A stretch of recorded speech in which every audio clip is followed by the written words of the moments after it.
Hi, I'm Brad Garlinghouse. As many of you know, I don't often make videos like this, but then again, not every week has been like this one.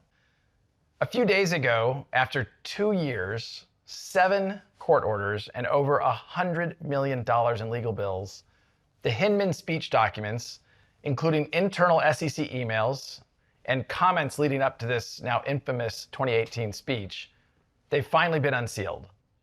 Hinman's speech created new factors to determine if a token becomes sufficiently decentralized to no longer be considered a security. At best, these documents show that senior officials at the SEC couldn't agree on the law and told Bill Hinman directly he would confuse the public even more about the rules for crypto.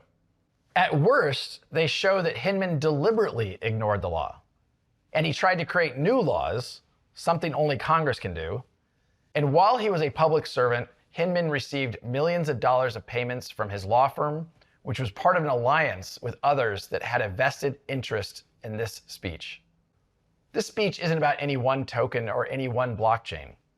This is about showing the extent to which the SEC has relentlessly pursued enforcement actions against crypto players while professing fake open arms and calls to come in and register, all the while lying about their so-called guidance.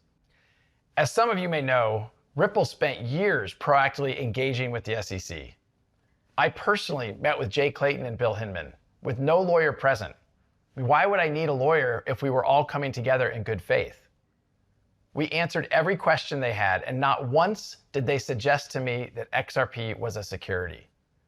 We were fully transparent, not knowing they would then use this information against us. The SEC hit us with a surprise Wells notice saying they were considering suing us for breaking securities laws and still refused to provide specifics. To those that have recently been hit with their own Wells notices and lawsuits, this likely sounds all too familiar. When the lawsuit did drop against us, days before Christmas, a very Grinch-like touch, they made it personal. They sued Chris Larson and they sued myself, alleging we should have known all along that XRP was a security. You can now see plain as day, they couldn't even agree amongst themselves. And to me, it still seems like they can't.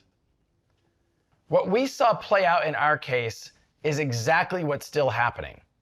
The SEC is looking to kill crypto innovation in the United States, and its current chair, an unelected bureaucrat, I might add, is weaponizing the lack of regulatory clarity to exert jurisdiction over the entire crypto space.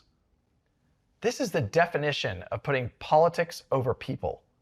It's the pursuit of power over sound policy. The SEC tried to bully us into acquiescing. Thankfully, we have had the resources to fight back.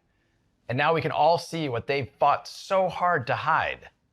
They knowingly created confusion about the rules, and they used that confusion to regulate through enforcement. That's bad faith, plain and simple.